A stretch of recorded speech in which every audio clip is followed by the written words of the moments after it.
How's it going, friends? Welcome back to my channel. I just had a nice cup of coffee. I'm ready to dive in with today's takeover. We're an A1 Mythics account, and honestly, this has been a joy to work on and to read about. I really like it when you guys come with a clear vision as to how you want to progress, which areas in the game you want to talk about. You're curious as to how you're standing with your progression. You care. When you care, it makes me feel so good. When it shows that you're playing the game with real interests. And not just to consume and waste your time. You're actually interested in what you're doing here. It's not just for the shards and not just... You know exactly what I mean. So, A1 Mythic is 138 days in. Very, very quick progression. We haven't even gotten to Seal of the Drakes yet. We're at level 77. Look at the... Wait. Look at the progression here on this account. The maximum CVC, tournament points, the Demon Lord damage. You have a Nut already and a Pythian. I do want to see the roster and what we're working with here. Oh my god. That is beautiful. You have some really lucky pulls on this account. Are you kidding me? Hefrak? And a Nut? And a Seer? Oh my god. And an Inquisitor, dude. 2 Cold Hearts. This account is going places. Mistrider, Toragi. The 2 turtles are probably pushing your account crazy right now. Just these 2 alone have helped me progress a bunch on my own account. I'm not even going to talk about all the 4 of them together so I don't give you FOMO, but I'm sure that you're currently pushing new stages of dungeons, different areas of the game. Don't forget to use my promo link to get yourself a free legendary Raphma tab, as well as the epics Takeover, Ugo, and Lady Quillen as you level up. Here's how to do it. Log out of Plarium Play on PC and uninstall. Click the link in the description and register with a brand new email. Launch raid and complete the tutorial. Go to your inbox and claim your first champ. And that is all you have to do to get your free legendary Raphma tab, as well as to Gore, Ugo, and Lady Quillen as you level up in progress. So don't miss out and click on my link right now. Let me check the builds very quickly. We're looking at good crit damage, good crit rate, very acceptable speeds, very acceptable stats. Oh, this Python could be a little bit faster. I know that he performs better when he's a little bit slower than the rest of your team because he's a tank support champion. He's gonna heal you up, remove debuffs, revive allies. He mitigates some damage the more buffs your champions have. So I get the need for him to be a little bit slower than the rest, but you could still budge that up with like another 10, I think. You'd be fine. You want to take him down dungeons, right? You're gonna need to speed him up a little bit. You could potentially... Oh, you're matching a stone skin set here. I understand. You're a little starved for speed in that regard. I get it. You can definitely switch some things around. Definitely. When you find like a better... Oof, that is a... that is an insane gauntlet. I don't know what it's doing on Pythian here. This could very well be used on a defense nuker. Triple crit rate, crit damage. Dude, it's wild. With some optimization, you could make that work. Let me see your Arbiter. You already have Arbiter. Congratulations. 130 what days in? Like, what, 3 months in? That's crazy. 3, 4? I don't know, I don't do math. This is a good speed. It's baseline, however. It's like, maybe even a below bare minimum. I'm not much to talk, because my own Arbiter is also sitting at less than 350 speed. But you know, that's the goal. That's what we're opting for, both of us. We're opting for Arbiter to be super fast. 350 over 350. Especially if you're doing live arena, classic arena on a day-to-day, and Arbiter is your speed aura increase. Dude, in gold, it gets crazy. You're gonna have to start thinking about ways to optimize this Arbiter build. Other than that, super solid builds. Your crit damage, crit rate, they're solid. Super solid. This Nut here, definitely a little... Oh my god, you're so close to budging that up over 5,000. Is there a way for you to move it above 5k? Or have you glyphed out this relentless set? Juicy triple defense roll here. Very nice. Yeah, you could. You could potentially swap out some things. This crit damage triple roll. It's very finicky. Well, your situation here is very finicky. Maybe a better weapon.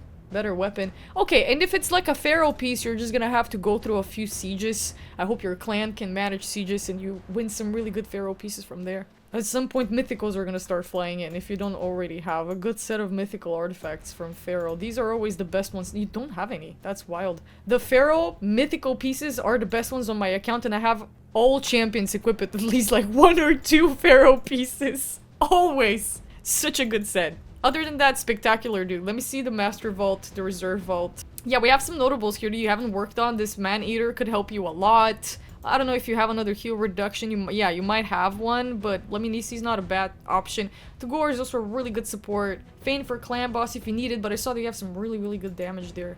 Listen Tier for Hydra. Oh, dude. Holy hell. We've got Raf Matab here. This Magnar level 40 is also quite sad. He does deserve better. That's okay. At one point you will, I know for sure, get to these. You've gotten really lucky with your pulls so far. So I understand the need to build out certain ones and leave certain ones behind. Doom Priest here, Annabelle here. Dude, yeah. We're gonna return to that because I have settled a team for you for a specific request. Actually, the dungeon that we want to focus on during this takeover is Sand Devil Necropolis. And I feel like it's about the right time for your account to start venturing off into mid-game territory and starting to farm Sand Devil, Phantom Shogun, Iron Twins, Curse City Doom Tower, and etc. Especially, yes, because you've gotten to the hard stages of the dungeons and you can get some— my god, you've maxed out Dragon, good job! You can get some really good— dude, congrats! Really good artifacts, accessories from here. Mythical pieces, 6-star, 5-6-star, nothing 4-star. Naturally, I do have to check how you're moving with your Marius and Raman 2 missions. They will— wow, dude, you've maxed out all hard dungeons except Fire Knight. That's insane. And here, you might benefit from another— oh wait, not! Dude, it's only a matter of time before you hit the bottom here of Fire Knight, and it's the hardest hard dungeon, so it's only but fair. We're gonna come back to Sand Devil in a second. I just wanted to see your mission's progress. Yep, this Raman 2 mission is a pain in the ass. And Marius always moves quicker than Raman 2, at least in the beginning. These are probably easy peasy for you. You just have to actually raid some dungeons for some tournaments, you know, when these happen on their own. I'm sure that you try to time these with whatever events you're chasing. You're not trying to necessarily go out of your way to complete that. That's fine. You have nowhere to rush for. You can do this one. This one is not retroactive. Keep that in mind. You probably already figured out because there's a few of these. They have to watch out for these gear missions. And I'm telling you guys too, you newbies. These, ascend 5 artifacts to level 2 of Ascension, or ascend a banner, or 5 banners to level 2 of Ascension, or whatever they ask you, these are not retroactive. You have to do them when they become available and not prior because it's not gonna count. Okay, back to Sand Devil. I do want to see the team that you have, and this is where we've managed to push to. But A1 Mythic has shared with me that he's currently farming stage 16, and he said he's on stage 17, but I've seen that you've pushed a little bit further up, which is good. But if you can still only reliably farm stage 16, this is more than understandable. This boss is a pain in the ass. He smacks really hard, destroys your max HP, shrivels up in a cocoon that has a timer. The more times you hit it while it's in a cocoon, the quicker the shield, the cocoon drops, and then he starts attacking you and being immune to your debuffs. Very annoying guy. The biggest problem facing Sand Devil is that he just keeps friggin' annihilating you, destroying your max HP and then killing off your champion. So the only reliable way to deal with Sand Devil is including revivers and champions that can restore max HP on a second, less important but still a priority. You also kind of need a champion that can place his sleep debuff to buy yourself some time, to play some debuffs, to recuperate, to revive whoever you need to revive. Now, a lot of people use a staple in Sand Devil, and that is Godseeker Aniri. You do not have a Godseeker Aniri. However, you do have a Pythian and a Nut. And the 2 turtles right now are a solid pick for some extra nuke. Here's what you have on this team, to put it in perspective. Nut as your main nuker option. We have defense and enemy max HP, scaling damage, counter attacks, decrease attack weaken. We have a freeze that doesn't activate in Sand Devil, but it's totally fine.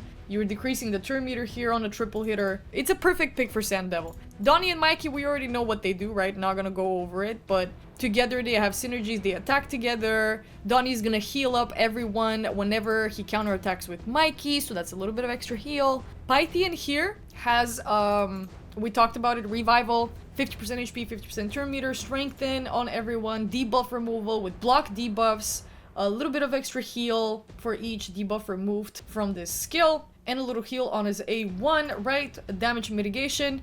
The perfect champion here. The missing piece of the puzzle would be a Godseeker. But I came up with a sort of an alternative for you. Someone you can build out that you already have sitting in your reserve vault. And that is the epic Miruka. Not a lot of people talk about or discuss her at all. A cute little revive on death here. On her A3, on a 4-turn cooldown. On her A2, she has a complete debuff removal from a target ally and a 50% heal of their max HP.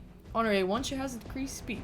Miruka could possibly be timed with Pythian. You could do a little bit of tweaking and tuning in their speed so that you can sync them in a way so that they don't cover up. When Pythian uses this revival, it's on a 4-turn cooldown until it resets, because you have Donnie resetting the cooldowns of your skills, but on a 4-turn cooldown. For that time, until both of those are on cooldown, you would want to have another option just in case. And that's where this revive on death comes. Godseeker Neri brings that revive on death. She also brings a cooldown decrease, full cooldown decrease of all champions. Let's go to her skill book and read what she comes with, and we can then compare what we're missing and what we're covering with Miruka, right? Heal a little bit here. This Python comes with. She doesn't heal herself, for the note, but it doesn't matter. AoE with the heal of 15% of the champions' max HP, all allies.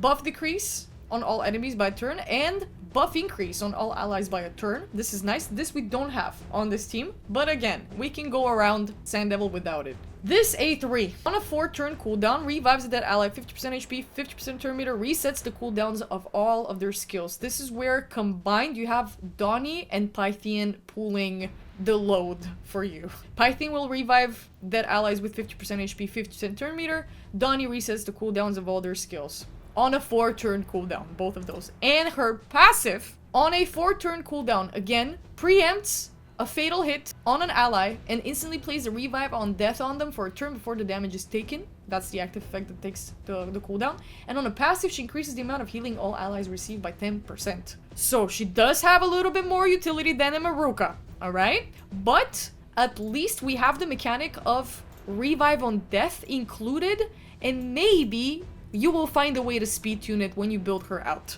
So I've made this team for you here. I haven't ordered the order of the champions here and what they do, but I can totally just see what you've done here. Yup, you start your nut with A3. Do you start Mikey with the A1? With the A2? Express delivery. Yeah, express delivery, like so. Donnie starts with Shell Shocker, but we're using his A1 to hit first. Is that true? Is that how you do it? Yeah, interesting. Resets the cooldowns immediately of all allies' skills. You'll see how to speed tune this when the time comes, but for now I've replicated what you've done with the previous team here. Again, you'll have to build out an entire epic champion for this suggestion, but maybe it is a way to go around it. Maybe.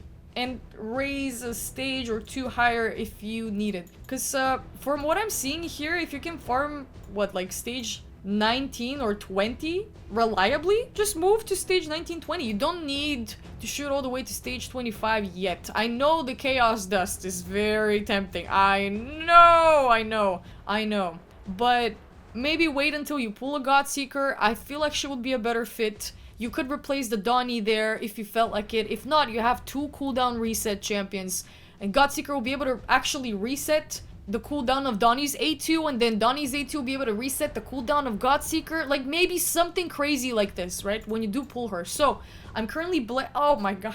I can't lift my arms up, guys. I overdid my back yesterday. So, I'm blessing this account with some magic. I really hope you pull yourself a Godseeker and Yuri with the next 2x on the Void Shard. Save every single Void Shard you have until the next 2x. Do not pull them.